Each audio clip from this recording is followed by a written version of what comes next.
ಯಾರ್ರಿ ನೀವು? ಮೇಡಮ್, ನಮ್ಮ ಊರಿಂದ ಟ್ರೈನಲ್ಲಿ ಇಲ್ಲಿ ಬಂದೆ. ಟ್ರೈನಲ್ಲಿ ನನ್ನ ಬ್ಯಾಗ್ನ ಕಳ್ತನ ಮಾಡಿಬಿಟ್ರು. ನನ್ನ ಬ್ಯಾಗಲ್ಲೇ ಪರ್ಸು, ಫೋನು ಎಲ್ಲನೂ ಇಟ್ಟಿದ್ನೆ. ಇವಾಗ ನನಗೆ ಪರಿಚಯ ಇರೋರಿಗೆ ಫೋನ್ ಮಾಡ್ಬೇಕಂದ್ರೂ ನನ್ನ ಹತ್ರ ನನ್ನ ಫೋನು ಇಲ್ಲ ಮೇಡಮ್. ನಿಮ್ಮ ಫೋನ್ ಕೊಟ್ಟರೆ ಒಂದು ಕಾಲ್ ಮಾಡಿ ಕೊಡ್ತೀನಿ ಮೇಡಮ್. ಫೋನ್ ಬೇಕಿತ್ತಾ? ನನ್ನ ಹತ್ರ ಫೋನೇ ಇಲ್ಲ ರೀ. ನಾನೇ ಫೋನ್ ಮಾಡ್ಬೇಕಂದ್ರೂ ನನ್ನ ಗಂಡನ ಫೋನಿಂದನೇ ಫೋನ್ ಮಾಡ್ತೀನಿ ರೀ. ಮೇಡಮ್, ನನಗೆ ಗೊತ್ತಿರೋರು ಇಲ್ಲೇ ಬೆಂಗಳೂರಲ್ಲೇ ಇದ್ದಾರೆ ಮೇಡಮ್. ಅವ್ರಿಗೊಂದು ಫೋನ್ ಮಾಡಿದರೆ ಬಂದು ಪಿಕಪ್ ಮಾಡ್ಕೊತಾರೆ ಮೇಡಮ್. ಹೌದಾ? ಹೌದು ಮೇಡಮ್. ಆದ್ರೆ ನನ್ನ ಹತ್ರ ಫೋನ್ ಇಲ್ವಲ್ಲ ರೀ. ಈ ಥರ ಸುಮ್ಮನೆ ಸುಳ್ಳು ಹೇಳ್ತಿರಲ್ಲ ಮೇಡಮ್. ಏನೋ ನಾನ್ ಸುಳ್ಳು ಹೇಳ್ತಾ ಇದ್ದೀನಾ? ಹೌದು ಮೇಡಮ್. ಇವತ್ತಿನ ಕಾಲದಲ್ಲಿ ಚಿಕ್ಕ ಹುಡುಗರ ಕೈಯಲ್ಲಿ ಕೂಡ ಫೋನ್ ಇದೆ. ನಿಮ್ಮ ಹತ್ರ ಫೋನ್ ಇಲ್ಲಾಂದರೆ ಹೇಗಿದೆಲ್ಲ ನಂಬೋದು? ಒಂದು ಚಿಕ್ಕ ಸಹಾಯ ತಾನೆ ಮೇಡಮ್. 1-2 ನಿಮಿಷದಲ್ಲಿ ನನಗೆ ಗೊತ್ತಿರೋರಿಗೆ ಕಾಲ್ ಮಾಡಿ ಕೊಟ್ಬಿಡ್ತೀನಿ ಮೇಡಮ್. ನೀವು ನನಗೆ ಫೋನ್ ಕೊಟ್ಟರೆ ಅದರಿಂದ ನನಗೆ ತುಂಬ ಹೆಲ್ಪ್ ಆಗುತ್ತೆ ಮೇಡಮ್. ಇಲ್ಲ ರೀ, ನನ್ನ ಫೋನಲ್ಲಿ ಚಾರ್ಜಿಂಗ್ ಪ್ರಾಬ್ಲಮ್ ಇದೆ. ಅದಕ್ಕೆ ಆ ಫೋನನ್ನ ಯೂಸ್ ಮಾಡೋದೇ ಇಲ್ಲ ನಾನು. ಮೇಡಮ್, ನೀವು ಚಾರ್ಜ್ ಮಾಡಿ ಕೂಡ ಕೊಡ್ಬೋದು. ಬೇಕಾದರೆ ಫೋನ್ ಚಾರ್ಜ್ ಆಗೋವರೆಗೂ ನಾನು ಇಲ್ಲೇ ವೆಯ್ಟ್ ಮಾಡ್ತೀನಿ ಮೇಡಮ್. ಬೇರೆ ದಾರಿ ಇಲ್ಲದೆ ನಿಮ್ಮ ಹತ್ರ ಕೇಳ್ತಾ ಇದ್ದೀನಿ ಮೇಡಮ್. ಬೆಳಿಗ್ಗೆಯಿಂದ ತುಂಬ ಜನರ ಹತ್ರ ಕೇಳಿ ನೋಡಿದೆ ಮೇಡಮ್. ಯಾರೂ ನಂಬಿ ಫೋನ್ ಕೊಡ್ತಾ ಇಲ್ಲ ಮೇಡಮ್. ಕಷ್ಟದಲ್ಲಿ ಒಬ್ರಿಗೊಬ್ರು ಸಹಾಯ ಮಾಡ್ಬೇಕು ಮೇಡಮ್. ಆಗಲೇ ನಮಗೆ ಕಷ್ಟ ಬರುವಾಗ ಇನ್ನೊಬ್ರು ಸಹಾಯ ಮಾಡ್ತಾರೆ. ಪ್ಲೀಸ್ ಮೇಡಮ್, ಒಂದೇ ಒಂದು ಫೋನ್ ಮಾಡಕ್ಕೆ ತಾನೇ ಕೇಳ್ತಾ ಇದ್ದೀನಿ. ನಾನು ಮೋಸ ಮಾಡೋನಾಗಿದ್ದರೆ ನನ್ನ ಹತ್ರ ದುಡ್ಡಿಲ್ಲ, ನಿಮ್ಮ ಹತ್ರ ದುಡ್ಡು ಏನಾದರೂ ಕೇಳ್ತಾ ಇದ್ನಲ್ವಾ? ನೀವು ಮಾತ್ರ ನನಗೆ ಫೋನ್ ಕೊಟ್ಟರೆ ನನಗೆ ಗೊತ್ತಿರೋರಿಗೆ ಒಂದೇ ಒಂದು ಸಾರಿ ಫೋನ್ ಮಾಡಿ ಕೊಟ್ಬಿಡ್ತೀನಿ.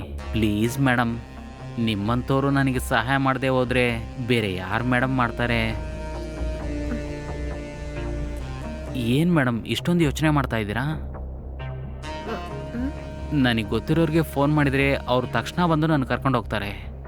ನನ್ನ ಬ್ಯಾಗ್ ಮಾತ್ರ ಕಳ್ತನ ಮಾಡದೇ ಇದ್ದಿದ್ರೆ ನಾನು ಇನ್ನೊಬ್ರ ಹತ್ರ ಸಹಾಯ ಕೇಳೋ ಪರಿಸ್ಥಿತಿ ಬರ್ತಾ ಇರಲಿಲ್ಲ. ಪ್ಲೀಸ್ ಮೇಡಮ್, ನನ್ನ ಪರಿಸ್ಥಿತಿನ ಸ್ವಲ್ಪ ಅರ್ಥ ಮಾಡ್ಕೊಳ್ಳಿ.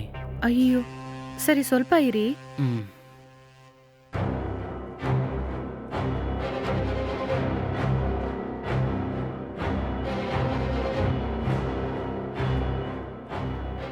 ತಗೊಳ್ಳಿ ಫೋನ್.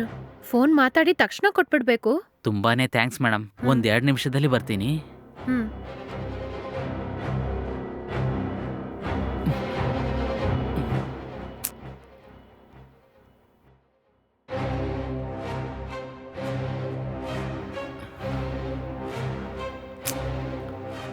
ಏನಾಯ್ತ್ರಿ?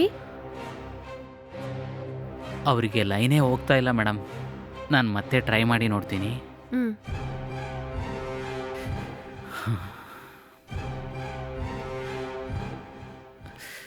ಏನ್ ಪ್ರಾಬ್ಲಮ್ ರೀ? ಸ್ವಲ್ಪ ಇರಿ ಮೇಡಮ್, ಲೈನೇ ಸಿಗ್ತಾ ಇಲ್ಲ. ಅಯ್ಯೋ, ನನಗೆ ಕೆಲಸ ಇದೆ ರೀ. ಮೇಡಮ್, 1-2 ನಿಮಿಷ ನೀವು ಕೂತ್ಕೊಳ್ಳಿ, ನಾನು ಮಾತಾಡಿ ಕೊಟ್ಬಿಡ್ತೀನಿ. ಲೈನೇ ಸಿಗ್ತಾ ಇಲ್ಲ ಮೇಡಮ್. Please madam. ಅಯ್ಯೋ, ಏನು ನೆಟ್ವರ್ಕು, ಅರ್ಜೆಂಟಾಗಿ ಕಾಲ್ ಮಾಡಿದ್ರು ಕೂಡ ಹೋಗ್ತಾ ಇಲ್ಲ. ஹலோ ஹலோ, யாருங்க வேணும்? Hello hello, ಕೇக்குதுங்க.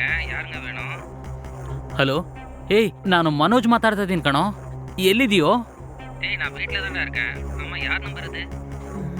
ಒಂದು ಚಿಕ್ಕ ಪ್ರಾಬ್ಲಮ್ ಕಣೋ. ಬೆಳಿಗ್ಗೆ ನಾನು ಟ್ರೈನಲ್ಲಿ ಬರಬೇಕಾದ್ರೆ ಇಲ್ಲ ಮಗ. ಹಲೋ, ಏಯ್, ಕೇಳ್ತಾ ಇದೆಯಾ ಮಗ? ಹಲೋ, ಏಯ್, ಕೇಳ್ತಾ ಇದೆಯಾ? Hello hello. ಅಯ್ಯೋ, ಇಲ್ಲಿ ಸಿಗ್ನಲ್ ಸರಿಯಾಗಿ ಸಿಗ್ತಾ ಇಲ್ಲ ಅನ್ಸುತ್ತೆ. ಹಲೋ, ಏಯ್, ಕೇಳ್ತಾ ಇದೆಯಾ ಮಗ? ಹಲೋ.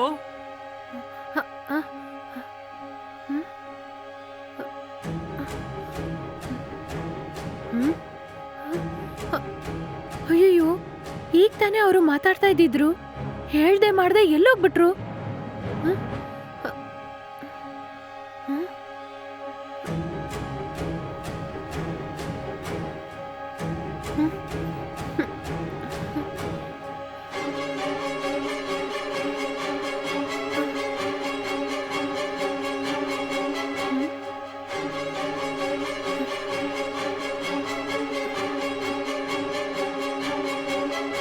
ಹಾಗಾದ್ರೆ ಅವನು ನನ್ನ ಮೊಬೈಲ್ನ ಎತ್ಕೊಂಡೋಗ್ಬಿಟ್ನಾ? ಇದಕ್ಕೆ ಅವನು ನನ್ನ ಹತ್ರ ಸೆಂಟಿಮೆಂಟಾಗಿ ಮಾತಾಡ್ಬಿಟ್ಟು ಫೋನ್ ತಗೊಂಡ ಅಂತ ಅನ್ಸುತ್ತೆ. ಇಂಥವ್ನನ್ನೆಲ್ಲ ಸುಮ್ಮನೆ ಬಿಡಬಾರ್ದು. ಯಾರು ಏನು ಅಂತ ಗೊತ್ತಿಲ್ಲದೆ ಇರೋರಿಗೆ ಫೋನ್ ಕೊಟ್ರೆ ಈ ಥರನೇ ಪ್ರಾಬ್ಲಮ್ ಬರುತ್ತೆ. ನನಗ್ ಬರೋ ಕೋಪಕ್ಕೆ ಅವನನ್ನ ಎಷ್ಟು ಧೈರ್ಯ ಇದ್ರೆ ಮನೆಗೆ ಬಂದು ಫೋನ್ ಎತ್ಕೊಂಡು ಹೋಗ್ತಾನೆ. ಇವನನ್ನೆಲ್ಲ ಸುಮ್ಮನೆ ಬಿಟ್ರೆ ಇನ್ನೂ ಎಷ್ಟು ಜನರನ್ನ ಏಮಾರಿಸ್ತಾನೋ ಏನೋ. ತಕ್ಷಣ ಇವನ್ ಮೇಲೆ ಪೊಲೀಸಲ್ಲಿ ಕಂಪ್ಲೇಂಟ್ ಕೊಡ್ಲೇಬೇಕು. ಪೊಲೀಸ್ ಹತ್ರ ಹಿಡಿದು ಕೊಟ್ರೇನೆ ಇವನಂತವ್ರಿಗೆಲ್ಲ ಬುದ್ಧಿ ಬರುತ್ತೆ. ತಕ್ಷಣ ಕಂಪ್ಲೇಂಟ್ ಕೊಡೋಣ. ತಗೊಳ್ಳಿ ಮೇಡಮ್ ನಿಮ್ಮ ಫೋನು. ತುಂಬಾನೇ ಥ್ಯಾಂಕ್ಸ್ ಮೇಡಮ್. ಹಲೋ, ಇಷ್ಟೊತ್ತು ಫೋನ್ ತಗೊಂಡು ಎಲ್ರಿ ಹೋದ್ರಿ ನೀವು? ಮೇಡಮ್, ಈ ಜಾಗದಲ್ಲಿ ನನಗೆ ಸರಿಯಾಗಿ ಸಿಗ್ನಲ್ ಸಿಗಲಿಲ್ಲ. ಅದಕ್ಕೆ ನಾನು ಹೊರಗಡೆ ಹೋಗಿ ಫೋನ್ ಮಾತಾಡ್ಕೊಂಡು ಬಂದೆ.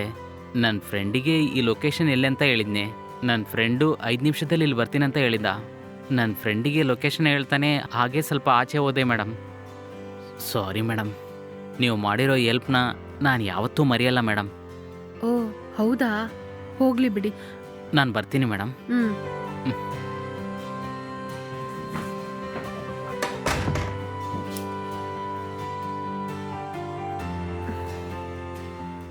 ಛೇ, ಸ್ವಲ್ಪ ಹೊತ್ತಲ್ಲಿ ಇವನು ಫೋನ್ ಎತ್ತಾಕೊಂಡು ಹೋಗ್ಬಿಟ್ಟ ಅಂತ ಅನ್ಯಾಯವಾಗಿ ಇವನ ಮೇಲೆ ಸಂಶಯ ಪಟ್ಟು ಪೊಲೀಸ್ ಸ್ಟೇಷನಲ್ಲಿ ಕಂಪ್ಲೇಂಟ್ ಕೊಡೋವಷ್ಟು ಯೋಚನೆ ಮಾಡಕ್ ಶುರು ಮಾಡ್ಬಿಟ್ನಲ್ಲ. ಒಂದ್ ವೇಳೆ ಪೊಲೀಸ್ ಕಂಪ್ಲೇಂಟ್ ಮಾತ್ರ ಕೊಟ್ಟಿದ್ದಿದ್ರೆ ಒಂದು ಒಳ್ಳೆ ಮನುಷ್ಯನ ಮೇಲೆ ಅನ್ಯಾಯವಾಗಿ ದೋಷಿಸ್ದಂಗ ಆಗಿರುತ್ತೆ.